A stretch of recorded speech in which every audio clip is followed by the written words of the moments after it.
Okay, so Terence Crawford is ranked among is rated the pound for pound king. What happens to both fighters should Jeff Horn win?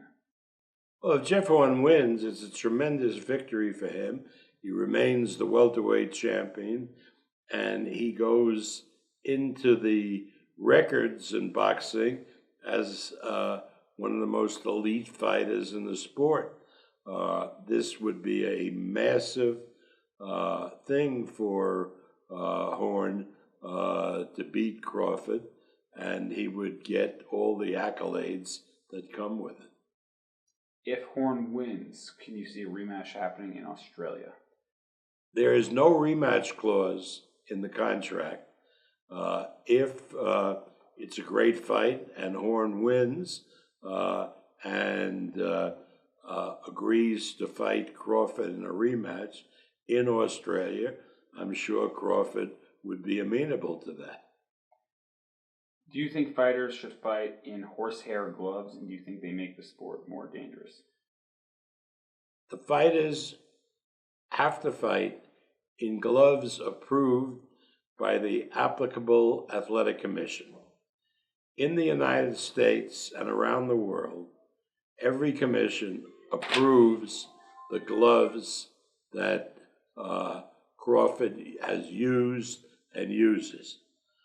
They are perfectly fine gloves. They're made out of horsehair and foam. Every state in the United States approves those gloves. The contract between the fighters provides that the fighter can use any brand of glove he chooses as long as the gloves are approved by the applicable athletic commission. And Terence's gloves have been approved, and if Jeff wants to use the same brand of gloves, he's entitled to it. I do not believe that in any way the gloves that Terence uses are any more dangerous than any other gloves that boxers use. If Horn wins, do you see a rematch with Pacquiao being in the cards?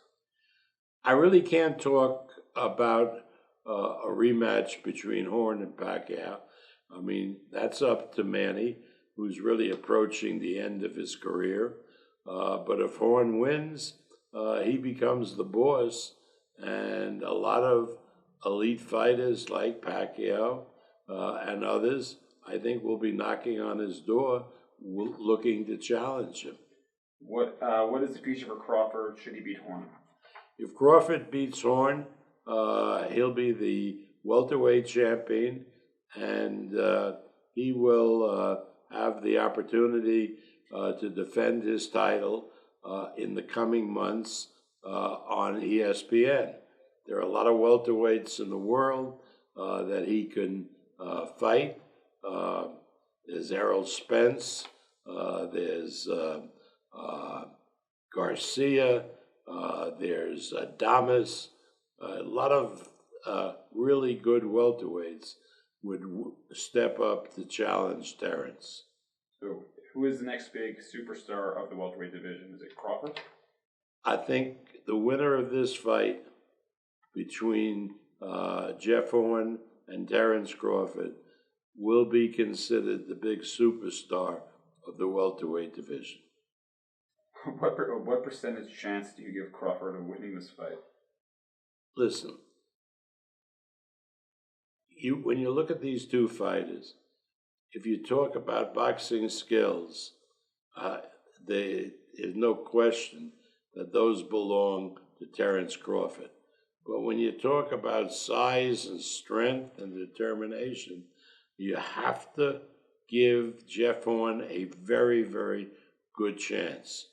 I don't know who will win this fight. A lot will depend on the determination of the two boxers. All I know, it will be a good, hard-fought, competitive match. All of Australia believes Horn has been messed around a large amount in the run-up to this fight, change of venue, change of date, and no clear response on the gloves. Why is Horn being treated with such disrespect? Well, nobody is treating Horn with disrespect. The fight, as I recall, was to be held in April. Unfortunately, Terence injured his hands in sparring, went to the top hand doctor in California, and then to his doctor in Omaha, who advised him not to use the hand, let it rest, and then resume his training. The fight was postponed from April to June, and the fight in April was supposed to be in Madison Square Garden, but when the fight was postponed, we noticed that the Garden wouldn't be available for the date that we wanted the fight on, and that we had a perfectly good home at the MGM Grand.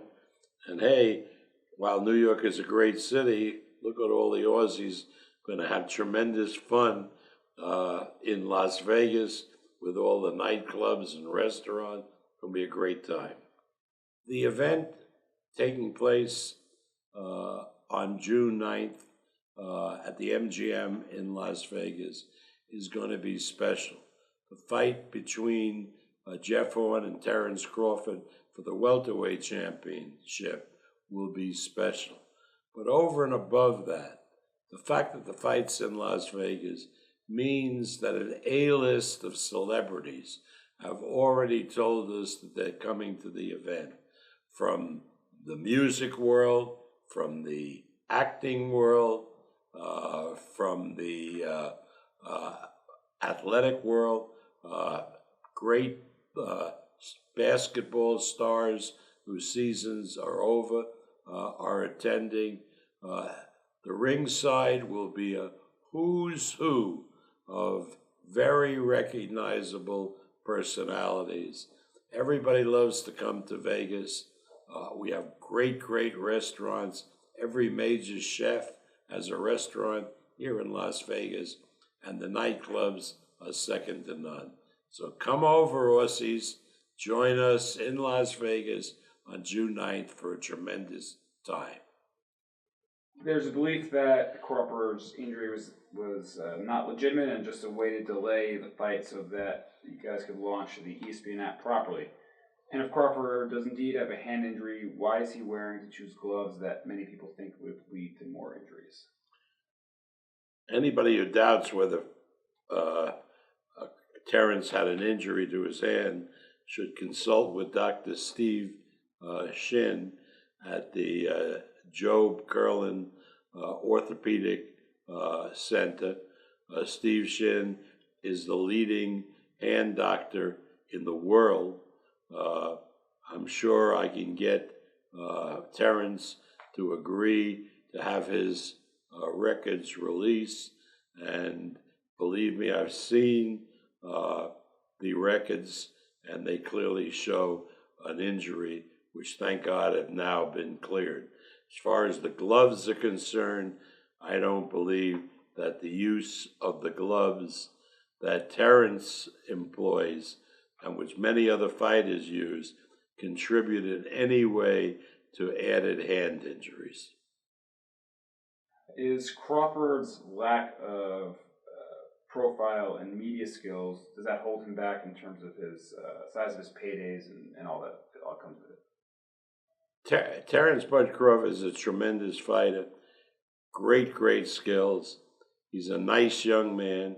He comes from the Midwestern part of the country where the kids tend to be a little laid back.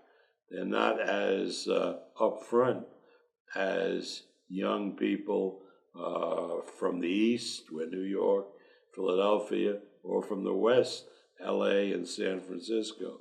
Kids from the farm countries, like Nebraska, where Terence is from, tend to be relatively soft-spoken and not in your face. Does that hurt Terence with his marketability? Maybe. But again, Terence is going to either be a star or not be a star. Either be the main guy on the block or not the main guy on the block. Not really necessarily by where he comes from or the type of personality, but by the kind of skills he demonstrates in the ring.